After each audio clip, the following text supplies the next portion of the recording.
Ministry of Information regular press briefing.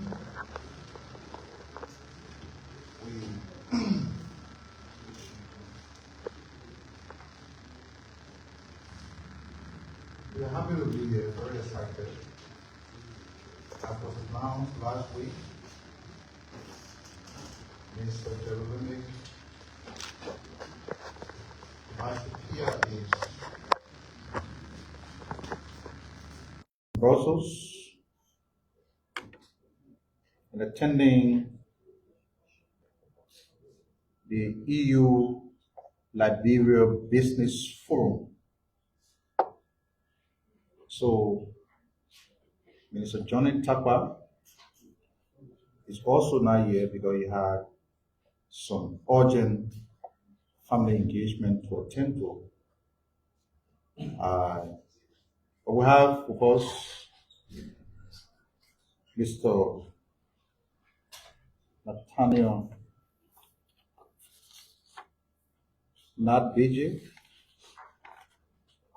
I hear somebody calling him BJ. It's BJ, not BJ. And we're also happy to have you, our friends in the media, who continue to provide us the courage, the media courage that we need to speak to the Liberian people through your various medium of communication. So a lot is happening, and I'm very much sure that by now you already know about the arrival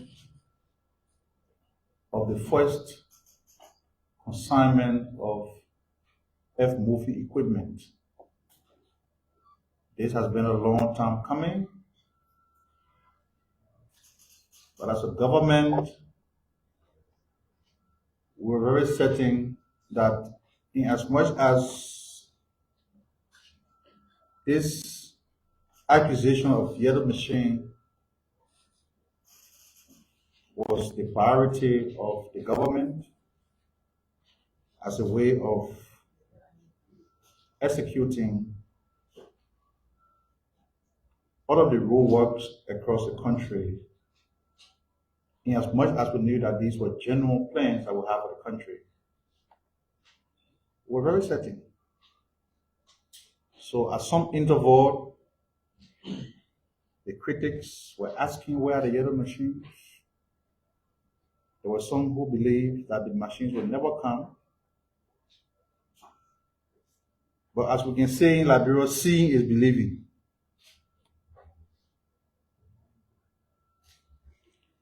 These machines are arriving because we want to align public expenditure with national development priorities. That's why the machines are here. The first 137 pieces. Initially, we talked about 285, but then we gather additional information from the Honorable Vice President that they had to add 20 pickups to the 285 F-moving equipment. So all in all, we're now expecting 305 in total. That is inclusive of the pickup that will be deployed to various counties. So the machines are here because the government wants to align expenditure to national development priority. As you may be aware, His Excellency President Joseph Imam Boakai has always emphasized that the construction of roads across the country is essential to growing the economy, developing the overall infrastructure in the country. And this is why all of these things are aligned in the government's National Development Plan called the AARD, the Arrest Agenda for Inclusive Development. So the objective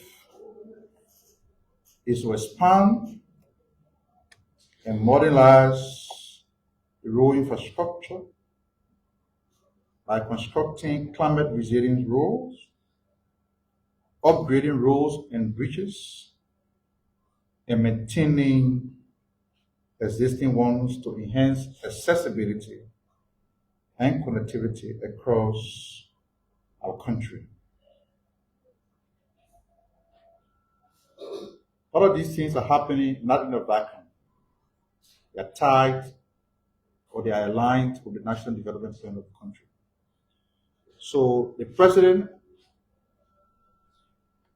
has set up or constituted a team that will manage the yellow machine. As they arrive in the country, management and maintenance is key. So those who are sitting down casting doubt, doomsday prophet, the government cannot maintain the machines. The machine will break down. I heard somebody say on the radio there will be graveyard or yellow machine all across the country. Why do we always try to preoccupy our mind with negativity? Some of the people who making the comments, they come from places where car can't even reach. Instead of you being thankful that you have a government that is not insensitive, but that is focused on enhancing the country's development drive, bringing in these earth-moving equipment. You're on the radio, you're angry. Why people wearing yellow? Oh, all the machine will break down. When good things happen in the country, people rejoice, people celebrate. I don't see how offensive that should be to anybody who is a patriotic citizen. And you're talking, oh, what is celebrating for? That yellow machine will eat? Not everything you eat. But some things are important. If you come from what I come from in this country, and you now see yellow machine being deployed across the country, I'll be happy because if I have my lay Babi Solo, I don't have a charter SUV to go to my village. The road leading to my village will be accessible. Even if it is not paved, it will be accessible all year round and go there for vacation and see my people. Play everything on politics. The same people who said these machines will never come here are the same people who now saying, oh, government bringing yellow machine, they won't use the machine to break down people's homes. Can you imagine that? Can you imagine that? An entire government will go to buy a yellow machine from abroad, they will bring it here to break down people's homes. And the people who are saying these things were the ones who Liberians gave the country to manage 6 years ago. From the way they manage it, it clearly tells you that the job was too big for them. Now that you have a responsible government that is not governing with excuses, but taking on these challenges and addressing them one day at a time, you feel very uneasy. So there's no need to stress yourself. Our friends in opposition, no need to stress yourself. Like we have always said on this platform, if you are of the mindset that nothing good will happen to this country under the leadership of Joseph Boakai, and that you are one of those who don't let good news, you have to find somewhere else to relocate. Because in as much as President Boakai is there, good news will happen. Good things will happen for the country. So we'll conclude with Minister former Minister Samuka. But Thursday he will be here to address all of the issues, the questions, how the machines will be deployed, which country will get what, how it will be done and everything. He will come to give you a rundown of their protocol that they have. I just thought to initially announce formally that the machines are here. President Boga was in the port yesterday not to see the machine. They are going to receive a donation from a visiting philanthropist. But he took the time to also greet the team that was offloading the machines from the vessel that brought them. So it's good he went there as president of the leader of the country, interacted with them. But on the overall, Liberia wins. These machines will address the rural connectivity problem that we have in our country. So it's something that we should all be happy about, not to get angry because somebody is developing AR picture in yellow, and you say, what are you wearing yellow for? What's annoying about that? So in Brussels, at about this time, the EU Liberia Business Forum has started. The forum will feature will be hosted from February 24th to the 25th in Brussels. The forum will feature investment opportunities around 1.5 billion in agriculture, fishery, forestry, roads, energy infrastructure, trade, tourism, and sanitation will be a major highlight of the inaugural EU Liberia Business Forum that has been held in Brussels. The forum is being held on the theme, the Arts in the Arrest, ARTS in the Arrest. Investing in Liberia, these sectors present potential for inclusive growth, job creation, and sustainable development. The forum will feature high-level plenary discussions, including a section on doing business in Liberia, alongside sector-specific panels to include the one on investment opportunities in agriculture and in agriculture and forestry, mining, oil and gas, fishery and maritime, tourism, sanitation, waste management and recycling, and infrastructure will focus on energy and transport. Opening remarks were delivered by Liberia's ambassador to the EU, Honorable Liva Dima.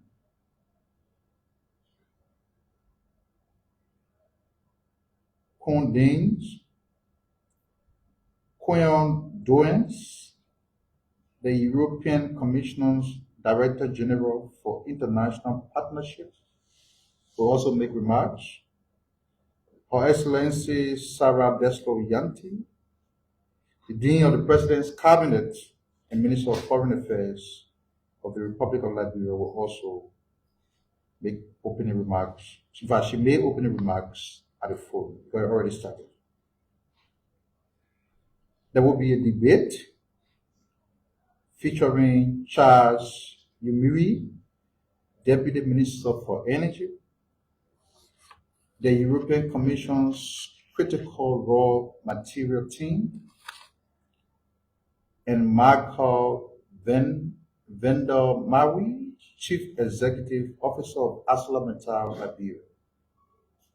Finance and Development Planning Minister Augustine Kwe-Gafuan,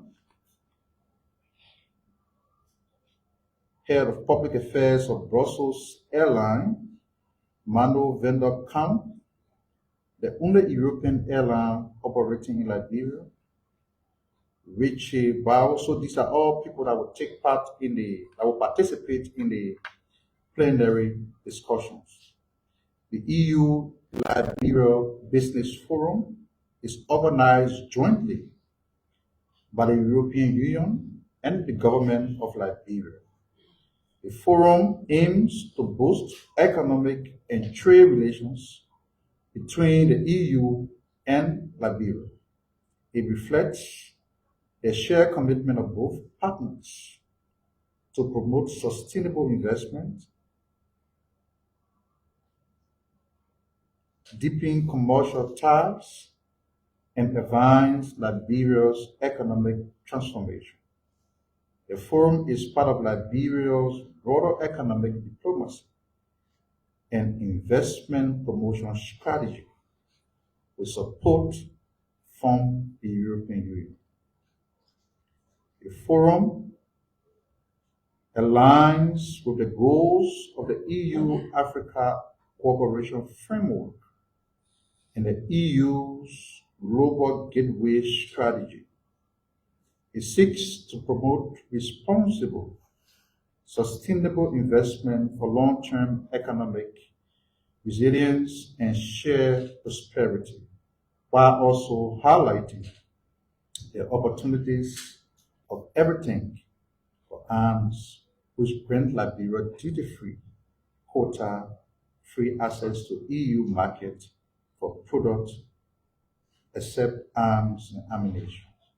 The forum brings together senior government officials, EU representatives, and Liberian investors, private sector leaders, financial institutions, academia, business support organizations, development partners, and members of the Liberian diaspora. The event includes signing ceremony as follows: a memorandum of understanding between the Chamber of Commerce, Industry and Agriculture, Belgium, Luxembourg, Africa, Caribbean, Pacific, and the Liberian Chamber of Commerce. A deal between Global Logistics Services and APM Terminals, who are partnering to develop Liberia's first ever export processing facility. Those are the rundown from the EU Liberia Business Forum that is currently taking place in Belgium, in Brussels, the capital of Belgium. As a way of strengthening our bilateral and multilateral relations and in an effort to reposition Liberia globally, His Excellency the President held a New Year for members of the diplomatic community and Liberia's development partners. The President at the event expressed gratitude for the international community's solidarity, particularly during challenging times, and acknowledged the support of the international community for Liberia's transition from conflict to peace and sustainable development. The President highlighted Liberia's recent election to a non-permanent seat on the UN Security Council and pledged to approach this role with humility and commitment to global stability.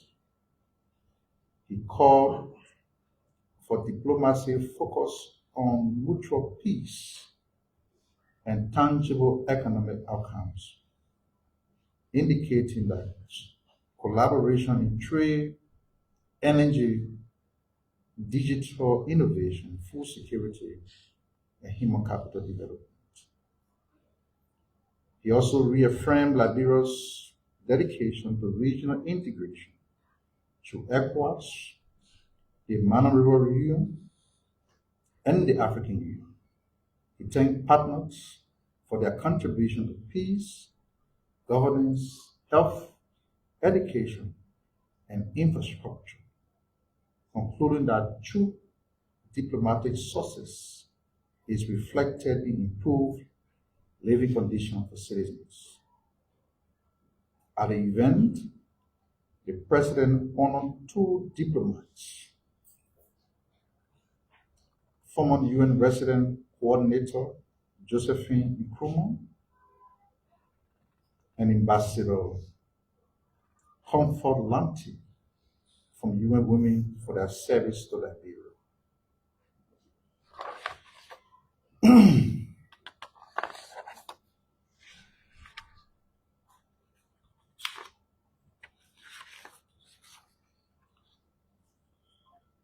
Yesterday, the Civil Service Agency convened a meeting with the Phoebe Workers Association, the Ministry of Health, the board and administration of the Phoebe Hospital, the county health officer, and the CSA Regional Central Office for Central Liberia. The meeting was held, and the CSA notes that the meeting was constructive and productive.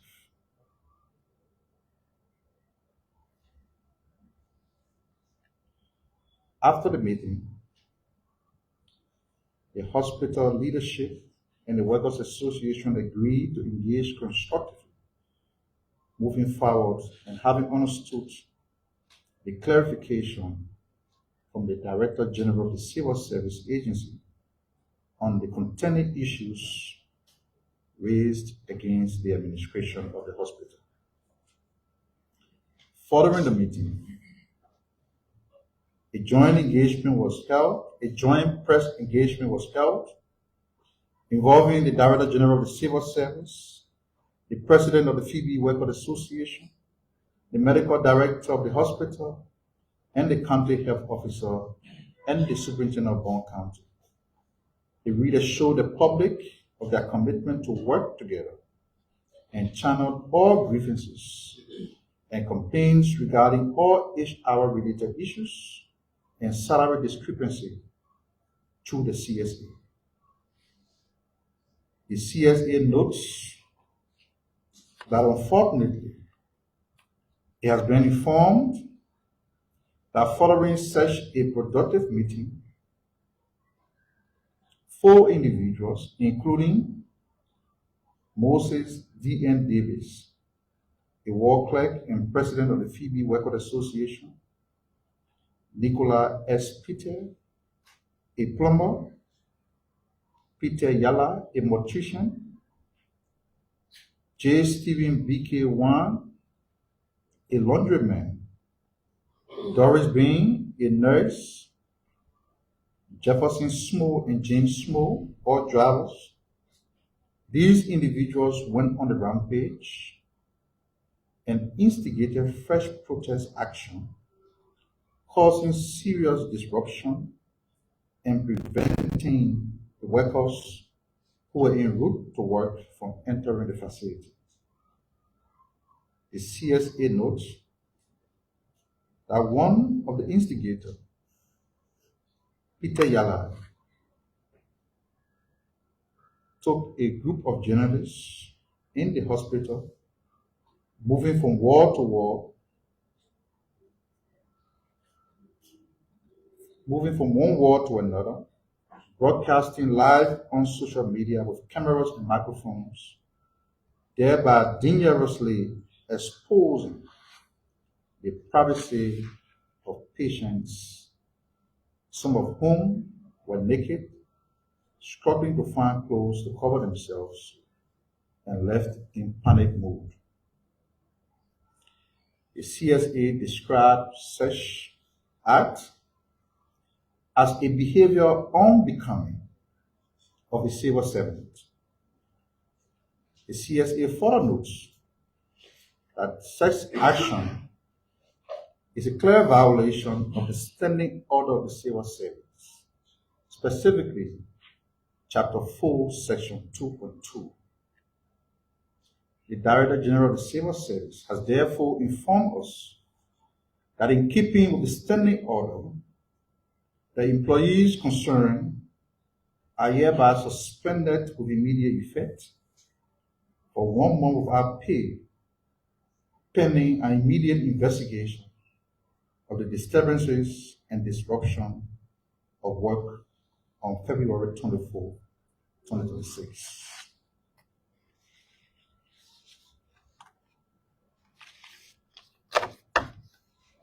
You work with a hospital.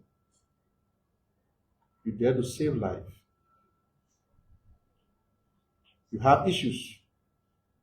The authority does not ignore your issues. You go and sit with you to have meeting for hours.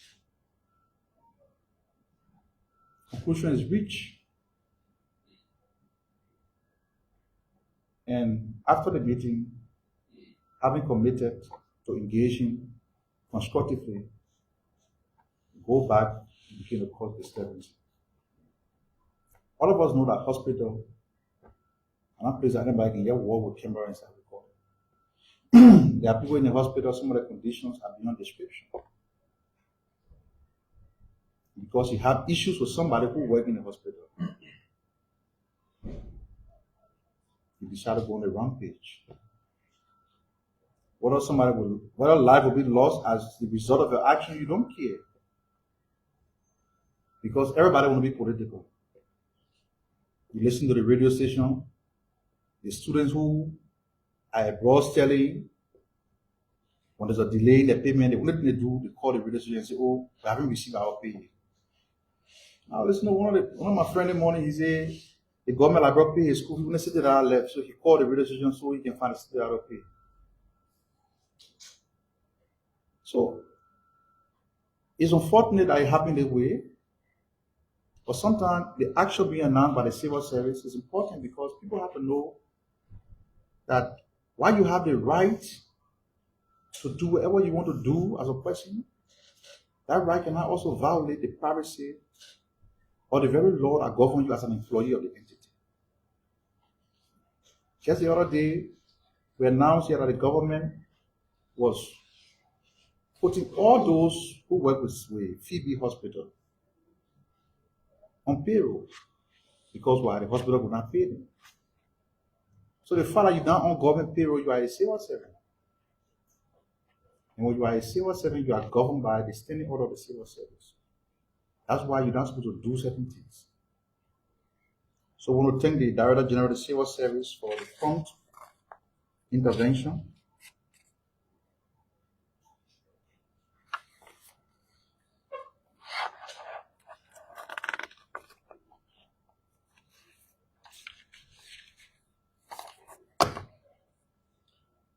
Criminal Code C at the Temple of Justice has effectively resumed jurisdiction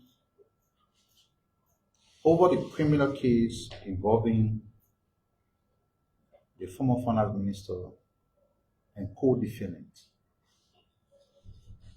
That decision comes in the wake of a ruling from the Supreme Court. These people, the defendant, have argued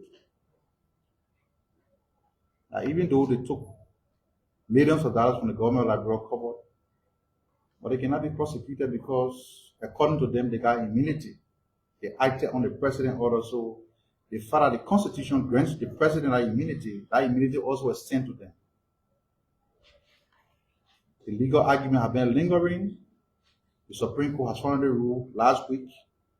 That argument has been put to bed. That nobody other than the president of the country has immunity. So we're now going back to Criminal Code C to answer to the charges against them. The judiciary is playing her part. And that's what we expect. Sometimes you go to the court, you win cases.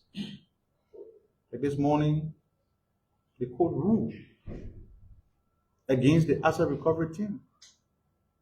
So they had no right to subpoena the former first lady to bring document. That's in the wisdom of the court. We cannot question them why they do what they do. I'm not a lawyer. Even if you do so, you got to be respectful because they are the high court. But it's good for people to be given a day in court to answer for the charges, to face the accuser.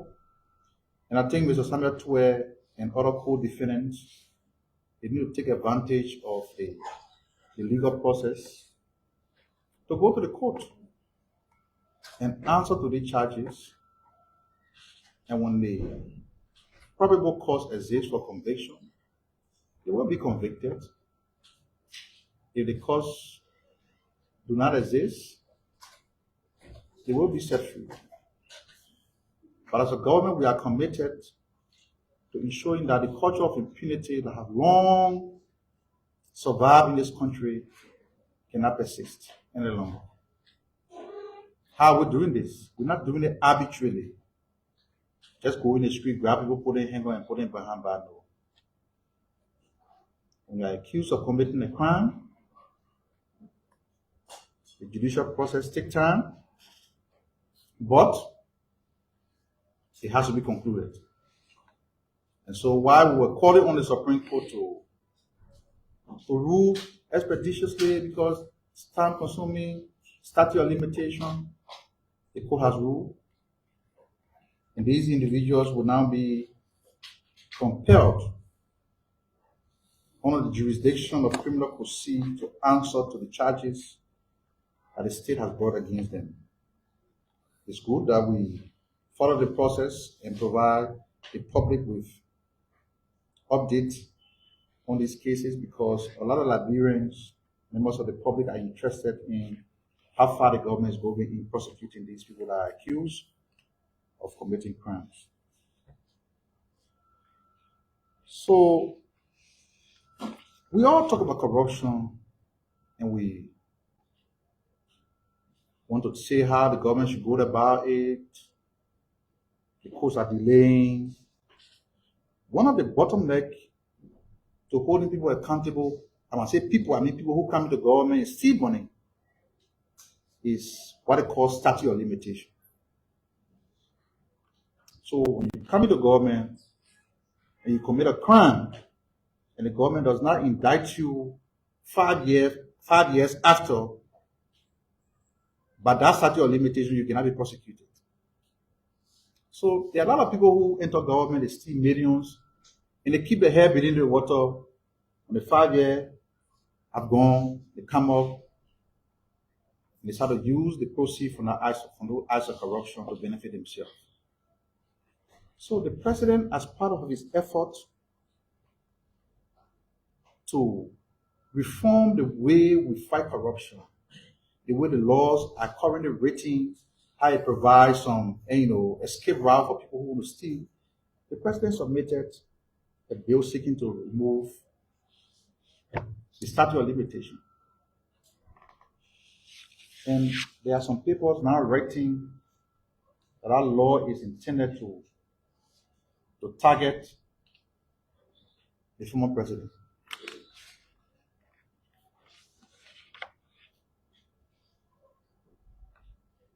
As the Ministry of Information, we want to clearly state that whatever reform that the government has embarked upon is not meant to target any politician, be it former president, we are or not. It is wrong for journalists to make the kind of insinuation. Make the kind of insinuation, you don't present supporting facts. And this publication is going in the archive. That the whole president of the country is submitting a law targeting another person. How? Are you in any way insinuating that When former president, we have served as president, he committed some crime for which he will be held accountable for tomorrow. Is that an insinuation you're making? But I don't think that's the intent of the law. I think the intent of what the president submitted to the legislature is to just remove statute of limitation, which has been a protective gear for a lot of people who come to government to steal. And it is not meant to target anybody. I should state for the record. I want to call on responsible media entities to desist from these kind of smear campaign. Nobody is here to target anybody. The president does not have interest in targeting anybody. The only interest the president has got is to develop that area. That is why on a daily basis you see things are happening. New roads have been opened, new communities being connected to EDC, new counties and everything. Things that never happened before are happening. That is the only concern of the president, and not to target somebody who is supposed to be in some political retirement or wherever they are. So we just want to just sort of clear the air on that, because I know for the publication of such, it's not a good thing for the media. The Liberia Electricity Corporation has embarked on what they call Operation Sweep, the power theft team, and they're making significant progress. They are calling on the public to cooperate with them. And as good citizens, you need to cooperate with EDC. And here's why it is important for the public to cooperate with EDC. There are some of you, I'm talking to the public, who live in your community, every day a transformer blowing off. Because that transformer is overloaded. There's somebody somewhere who is not paying to LEC, they are on direct connection, and those are the people who can abuse the current. So you realize whenever LEC comes and places a new transformer up there, 1 or 2 weeks the transformer blows off. So they're asking us to cooperate with them. They have the hotline here. Provide credible intelligence by calling 4600. You can also send photos and videos to the social media pages, and they will make proper use of them. The power theft team has been very active in Painesville, parts of Central Monrovia. They are conducting targeted night operations on businesses, entertainment centers, nightclubs, with the goal of identifying illegal connections and enforcing compliance. Last week we announced step taken by the National Lottery. They moved past that step. They've now launched a 2-week nationwide shutdown to shut down illegal mini slot machines operating across the country. They have intensified enforcement in Lofa, and they raided places and they confiscated some machines. The action, according to the National Lottery Authority, is in response to what they term as the unchecked spread of machines and increasing underage gambling. This, according to the National Lottery Authority, violates the regulation governing the gambling sector. They warn that operators defying the shutdown will face penalties, including license suspensions or prosecution. The National Lottery urges local leaders and partners to support the enforcement. They also emphasize its commitment to protecting minors and ensuring responsible gambling across Liberia. Those were the issues that we had to talk about. I will remain standing. If you have a question for me, just raise your hand. I will recognize you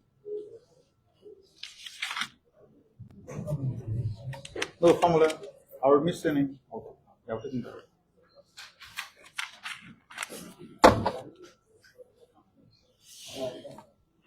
So thank you, Mr. Sandro. And what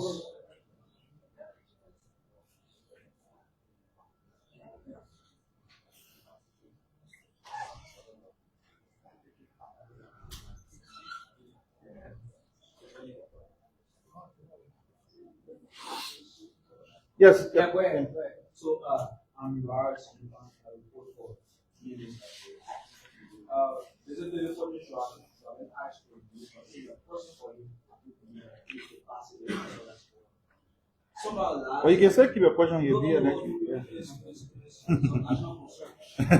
So far last year, we were commissioner of some meetings about this program of the National Transport Authority.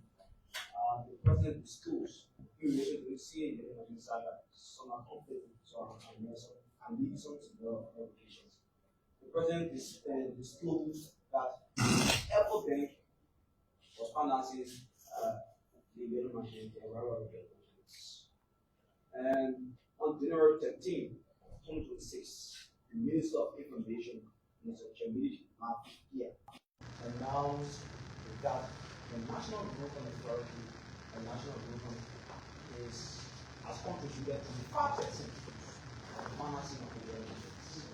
Or stated that there is some level of arrangement being raised with the GBA. In terms of financing the elections, who is actually paying the payments rules, and in total, what is the government spending to secure those young machines and the additional 24 positions you mentioned about the schools and the last level of that? Pick up. Pick up. So you see. Pick up. My name is Mana Mukulu, and I report for Inside Liberia. And let me use the time to congratulate the government for the issue of the yellow machine. Because we all are Liberians, right? We love to see good things like Liberia. And but one of the things that many have described to be the silent facts is that the global hunger index is about 30.0 this 2025, right? In other words, the local things, many food, there's a food in the country, but not many people get it. Some people hardly eat, right? The market is in the market, but the pockets are empty. So, yeah, of course, the government is doing a lot when it comes to rural connectivity. But many have said that we will not die before we finish with the rural issue. So, what the government is doing, that people will be eating, people get small in their pocket as they await the government to construct them. Thank you so much. Good afternoon, my name is KPKP and I report for Rights in Liberia. Mr. Daniel Samuel spoke well about the yellow machine arrival and also the maintenance of the yellow machine. And at that year you mentioned who are those machines going to be presented to? Because just in case of anything, that person should be held accountable. And another thing again is that the government has added 20 additional pickups to the yellow machine, making the total of 305. So can you tell the public where were those money generated from that led to the 20 pickups being added to the yellow machine? Yes, so I'm Samuel Johnson, I'm good for Terra Online Television. Mr. Samuel, you talk about 285 yellow machine that has started arriving already. And yesterday, during the arrival on the one Samuel announced that 4 out of the 2 counties and its local born grandparents and neighbor will receive 2 pieces of 19 each. That is, local will receive 38, and the rest of the 3 will receive 38 among the 15 counties. And which add about 76 to the already 285 FTP equipment, which you haven't mentioned about it during the press conference. So I wanted to know where the sourcing of the 76 that is added to the 285 level machines coming from? And I want to know the exact number because 76 is added and again 20 pickup is added to the 285 level machine. Thank you.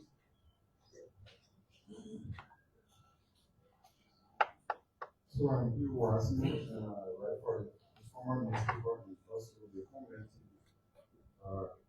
As I said, I have two concerns. One have to do with all of the equipment we saw coming in the country. I'm concerned about the issue of the garbage truck. What is the government doing to handle that across Nigeria? So I'm concerned about that. And also, yesterday, not yesterday, but Sunday, we spoke with the deputy coordinator on this equipment, the little machines. But he said that across all the political subdivisions, they are going to construct facilities across all the different subdivisions where this machine will be running from or where the center will be kept. But I'm concerned as to the source of funding for constructing all of these facilities. Where are these money coming from?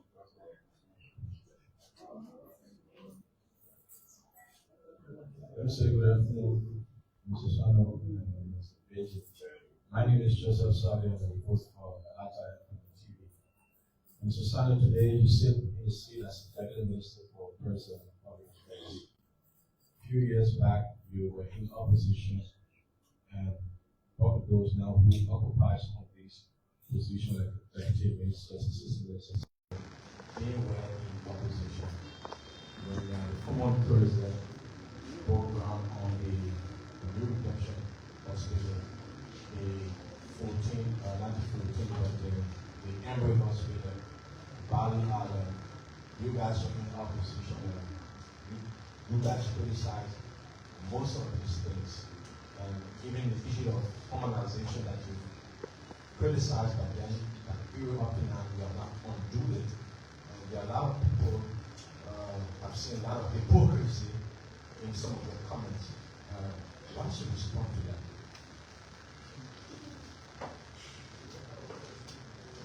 My name is Aruna Ekokodi. I report from Race FM.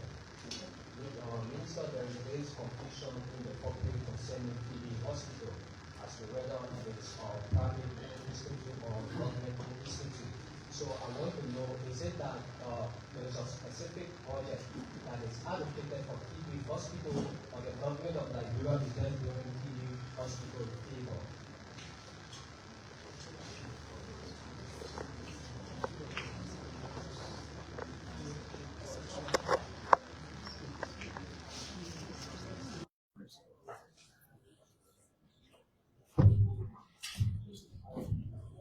Joseph Sally,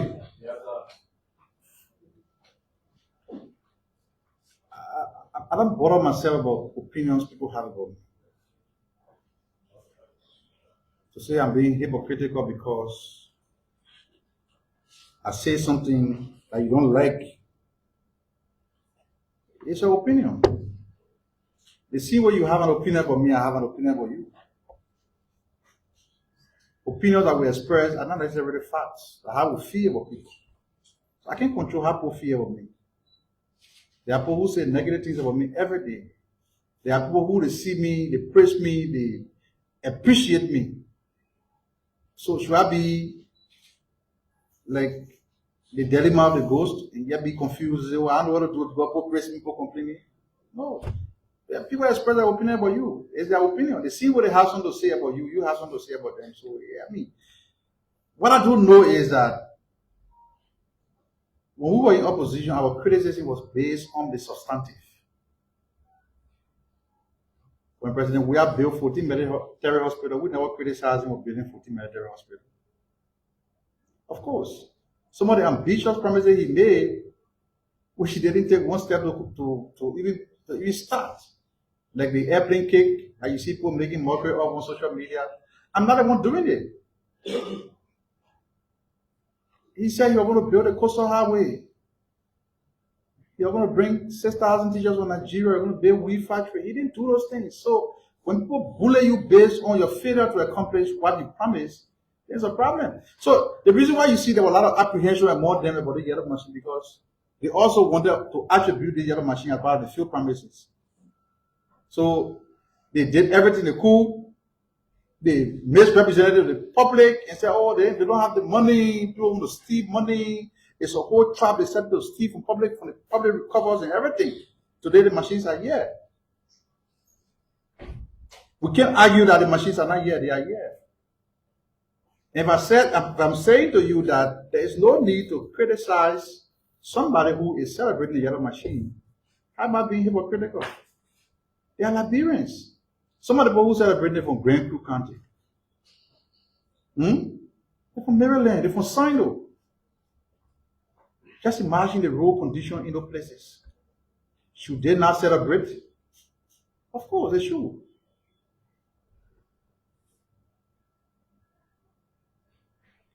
Concerns about Phoebe Hospital being private or public.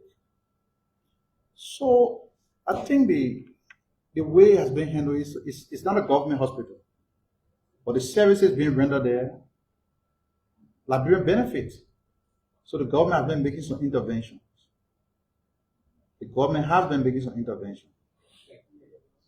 Like the EAW hospital, right? Like the EAW hospital is a private hospital, but the other day you saw the nurses that were protesting. So when the nurses are protesting, the doctors then lay down the scissors and everything, they come outside. Who bear the consequences? Liberian people. So the government cannot sit back and say, oh, because in our government hospital, we can make intervention. So government will always make intervention. And when the government making this kind of intervention, people should be able to appreciate it.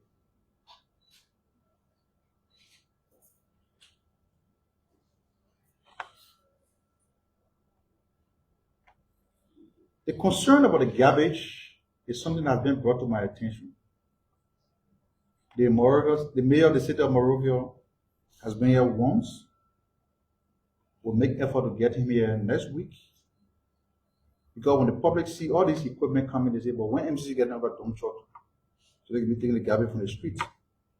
I know that one of the embarrassing sites in the city center is Central Street. The president said in his annual address to the legislature that he will submit a legislation because, mind you, Palm Grove Cemetery was created by an other legislature. Before you do anything with the very legislature, you got to repeal that act before the government proceed to do anything. So the first step is what has been announced by the president. So we'll get the MCC boss here so you can ask him about the garbage situation. It's a source of funding for the facility that will host the yellow machine.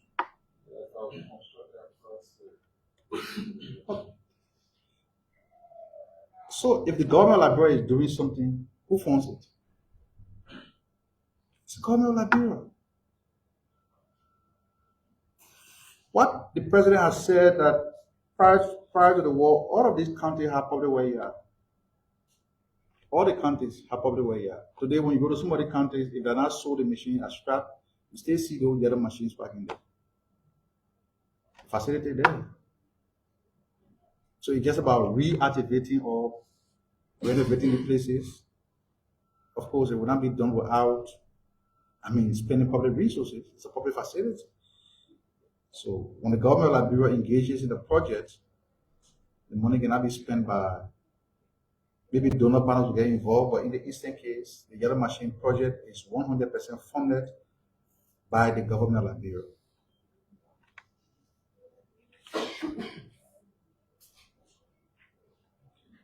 So there's no conflict surrounding the financing or the source of the financing for the yellow machine. There's no conflict.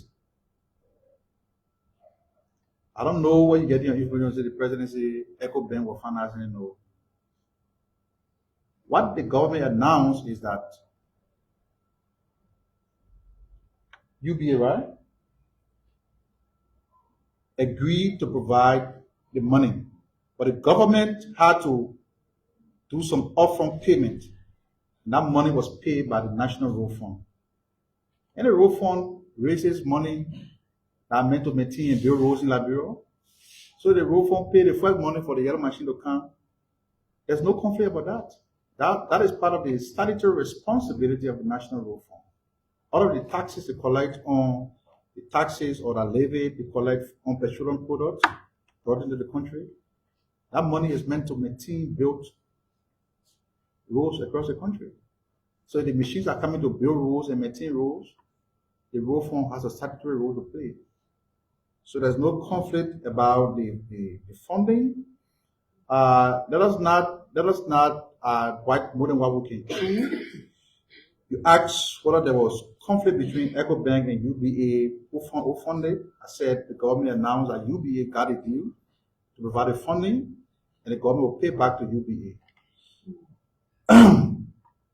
The total amount that has been spent on the acquisition of the yellow machine, the person who heads the yellow machine board will be here next week. Right? So let us not rush.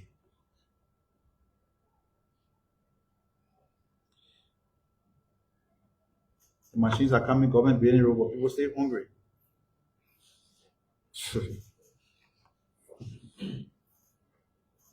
So let me put it to you this way. Because I think there's a lot of misconception about this whole thing about hunger index report. People say, oh, government are addressing bread and butter issue. And I saw Minister Gafon has done extremely well to explain it, but maybe if they didn't get it, let me just say to you that this whole thing about bread and butter issue is tied into a lot of things.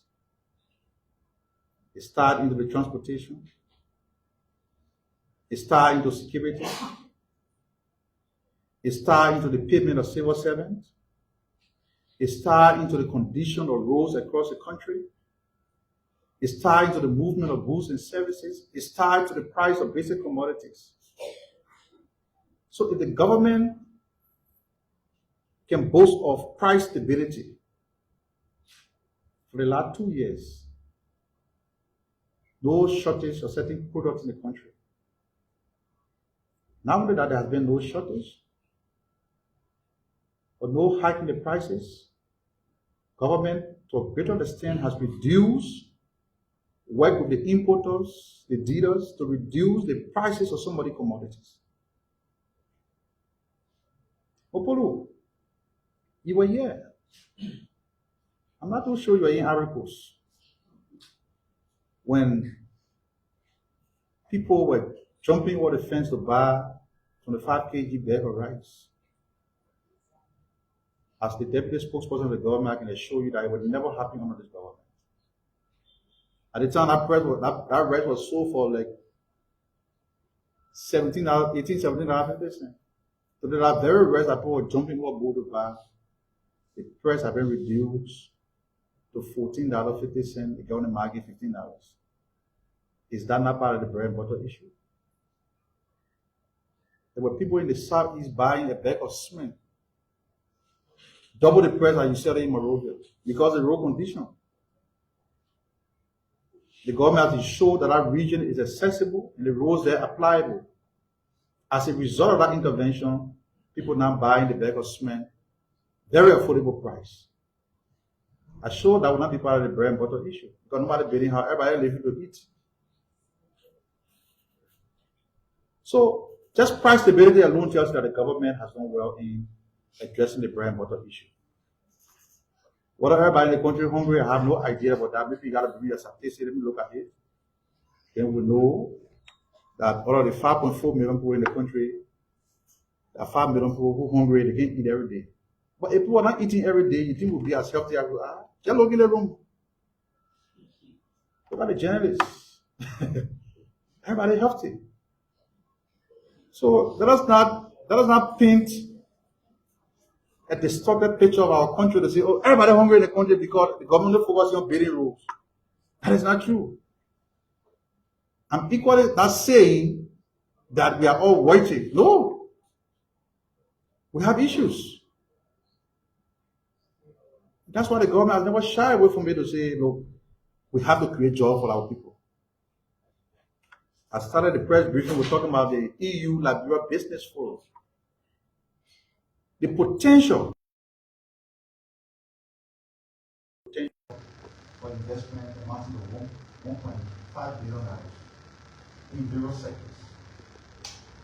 People come here and get impressed by the presentation that we made at our forum, and they follow up to come to establish the business models of private sector investment, and so private partnership with government and everything. We great job out there. That's what we want. But while we are doing these things, we can buy into the conclusion that everybody in the country is hungry, the government only bearing rules. That is not true, and I beg to differ.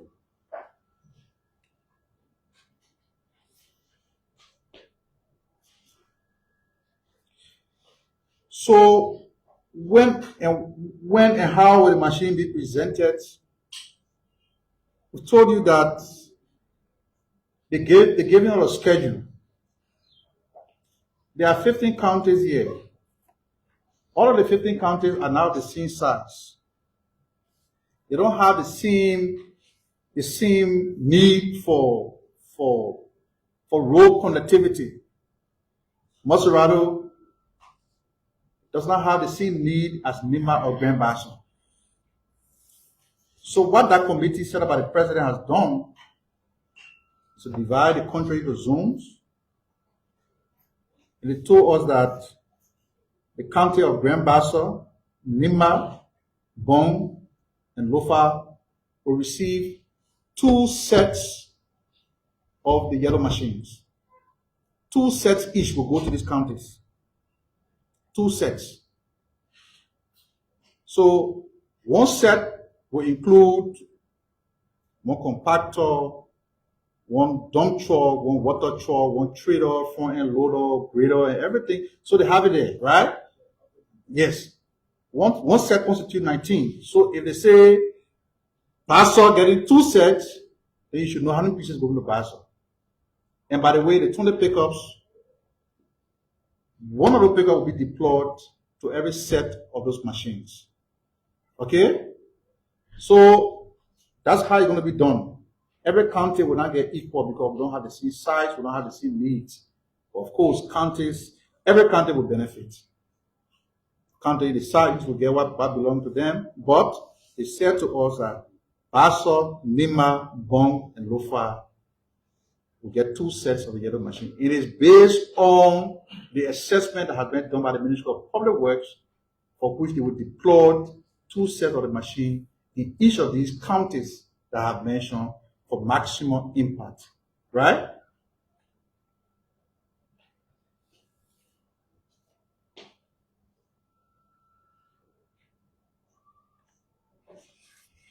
So now we get easily confused. The government announced 285 pieces of yellow machine. When you add 20 pickup to 285, how much? I said 305. So nothing has changed. I said everything combined are coming to order 305 pieces, including the 20 pickups. So when they were distributed, I can't say so. I've been trying to get the head of the yellow machine committee. The vessel that came, I think, only here for 72 hours. They have to offload everything. So even getting on the phone has been a difficult thing for me. So we'll try. So he tells me that they are concluding the offloading today. If that happens, then we'll have him here on Thursday so we can come to give you additional information on what the yellow machines, whether it will be packed, how it will be distributed, who will receive what, when, and where. We will explain to you. If he cannot come, we gather all the pieces of information for him to give it to the press. Yes. Yeah. The yellow machine, I'm not talking about where, how many of people should be now. I'm talking about the issue of the yellow machine. They're getting our attention. What happened to the yellow machine? Is that all the issue of presenting the yellow machine? What is the issue? The issue of the yellow machine is who in the county will receive the yellow machine? So hold on. Yes, I agree with you. So in terms of accountability, that's why the president set up a committee, right? The committee the president set up is at the national level, right? But that committee will also be decentralized. right? Don't forget, every county has a resident engineer. Okay? Every county in Liberia has a resident engineer from the Ministry of Public Works. The release from the executive mansion say that resident engineer is part of the yellow machine team. So that team at the national level headed by Honorable Brandon Samuka will be decentralized at the county level to properly manage these yellow machines. They're not going to take it yet, dash it, say away for the other county. In the end, the people who wishing for yellow machine graveyard they start getting happy. Say all the machines breaking now. It's not going to happen. So I'm sure I did answer all of your questions. If I didn't, please make it known to me. So I'm sure I did. We want to stop here and call the press conference to a close. Thank you for your attention. Many thanks to the public for listening to us. And we look forward to seeing all of you on Thursday of this week. Thank you.